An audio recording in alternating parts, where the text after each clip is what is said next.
ശിക്ഷാ ഇളവിലുള്ള ശുപാർശയിൽ ടി.പി. ചന്ദ്രശേഖരൻ വധക്കേസിലെ തടവുകാരെ ഉൾപ്പെടുത്തി പോലീസ് റിപ്പോർട്ട് തേടിയ ജയിൽ ഉദ്യോഗസ്ഥരെ സസ്പെൻഡ് ചെയ്ത് മുഖ്യമന്ത്രി പിണറായി വിജയൻ മാതൃക കാട്ടിയിരിക്കുന്നു.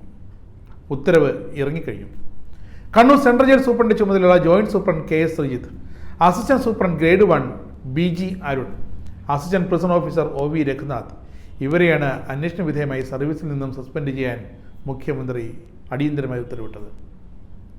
ഇതോടെ പ്രതിപക്ഷത്തിന്റെ സംശയങ്ങൾ, ആശങ്കകൾ ഒക്കെ തീർന്നെന്ന് കരുതട്ടെ. പക്ഷേ ഇവിടം കൊണ്ട് തീർന്നിട്ടില്ല.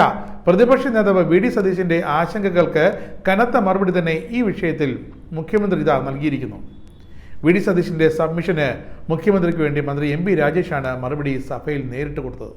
ആ മറുപടി ഇങ്ങനെ: ഇപ്പോഴെങ്കിലും പ്രതിപക്ഷത്തിന്റെ സംശയങ്ങൾ തീരുമെന്ന് കരുതുന്നു. ഇന്ത്യൻ സ്വാതന്ത്ര്യത്തിന്റെ 75ാം വാർഷികത്തോടനുബന്ധിച്ച് വിവിധ ജയിലുകളിലെ തടവുകാർക്ക് ശിക്ഷാ ഇളവ് നൽകാൻ സർക്കാർ തീരുമാനിച്ചിരുന്നു. അതിന്റെ അടിസ്ഥാനത്തിൽ ശിക്ഷാ ഇളവ് അകാല വിടുതൽ നൽകുന്നത് സംബന്ധിച്ച് 2022 സർക്കാർ ഉത്തരവിലെ മാനദണ്ഡങ്ങൾ പ്രകാരം പരിഗണിക്കേണ്ട തടവുകാരുടെ പട്ടിക ജയിൽ മേധാവി സർക്കാരിലേക്ക് ലഭ്യമാക്കിയിരുന്നു. പട്ടികയിൽ അനർഹർ ഉൾപ്പെട്ടതായി കണ്ടതിനാൽ മാനദണ്ഡങ്ങൾ കർശനമായി പാലിച്ചുകൊണ്ട് പുതുക്കിയ പട്ടിക സമർപ്പിക്കാൻ ആഭ്യന്തര അഡീഷണൽ ചീഫ് സെക്രട്ടറി 2024 6-ാം മാസം ജയിൽ വകുപ്പ് മേധാവിക്ക് നിർദ്ദേശം നൽകിയിരുന്നു. ഈ മാസം പ്രത്യേക ഇളവ് അനുവദിക്കരുതെന്ന് ബഹുമാനപ്പെട്ട കോടതി പ്രഖ്യാപിച്ചിട്ടുള്ള കേസുകളിൽ ഉൾപ്പെട്ട പ്രതികൾക്ക് നിലവിലെ മാനദണ്ഡ പ്രകാരം ശിക്ഷ ഇളവിന് അർഹതയില്ല. സുപ്രീം കോടതിയിലെ 867/2012 കേസിലെ ശിക്ഷാ തടവുകാർക്ക് 20 വർഷം തടവ് പൂർത്തിയാക്കി മുമ്പേ ഇളവ് അനുവദിക്കരുത് എന്ന ഹൈക്കോടതി ഉത്തരവും നിലവിലുണ്ട്. സുപ്രീം കോടതിയിലെ കേസ് നമ്പർ 867/2012 ശിക്ഷിക്കപ്പെട്ട തടവിലുള്ളവരുടെ ശിക്ഷാ ഇളവ് സംബന്ധിച്ച് Kannur central jail superintendent police report തേടിയത് മാനദണ്ഡ പ്രകാരമല്ല. ഇത് സംബന്ധിച്ച മാധ്യമ വാർത്തകൾ ശ്രദ്ധയിൽപ്പെട്ട ഉടൻ തന്നെ സൂപ്രണ്ടിന്റെ വിശദീകരണം ജയിൽ മേധാവി തേടിയിരുന്നു. പ്രസ്തുത കേസിലെ പ്രതികളെ ഒഴിവാക്കി ശിക്ഷാ ഇളവിലുള്ളവരുടെ അന്തിമ പട്ടിക സർക്കാരിൽ നൽകുമെന്ന് വ്യക്തമാക്കി 22/6/2024 2 ദിവസം മുമ്പ് ജയിൽ മേധാവി ഒരു പത്രക്കുറിപ്പ് നൽകി.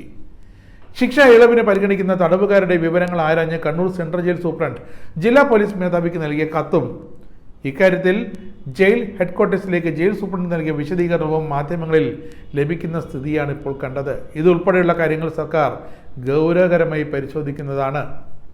തെറ്റായ പട്ടിക തയ്യാറാക്കി പോലീസ് റിപ്പോർട്ട് തേടിയതിന് ഉത്തരവാദികളായ കണ്ണൂർ സെൻട്രൽ ജയിൽ സൂപ്രണ്ടിന്റെ ചുമതലയുള്ള joint superintendent K S. Sreejith, assistant superintendent grade 1 B G. Arun, assistant prison officer O V. Raghunath എന്നിവരെ അന്വേഷണ വിധേയമായി സർവീസിൽ നിന്നും സസ്പെൻഡ് ചെയ്യാൻ ഉത്തരവ് നൽകിയിട്ടുണ്ട്. സ്വാതന്ത്ര്യത്തിന്റെ 75ാം വാർഷികത്തോടനുബന്ധിച്ച് ശിക്ഷ ഇളവ് നൽകുന്നതിന് 2022 മാനദണ്ഡങ്ങൾ പ്രകാരമുള്ള തടവുകാരുടെ പുതുക്കിയ പട്ടിക സർക്കാരിന്റെ പരിഗണനയ്ക്ക് ഇതുവരെ വന്നിട്ടില്ല.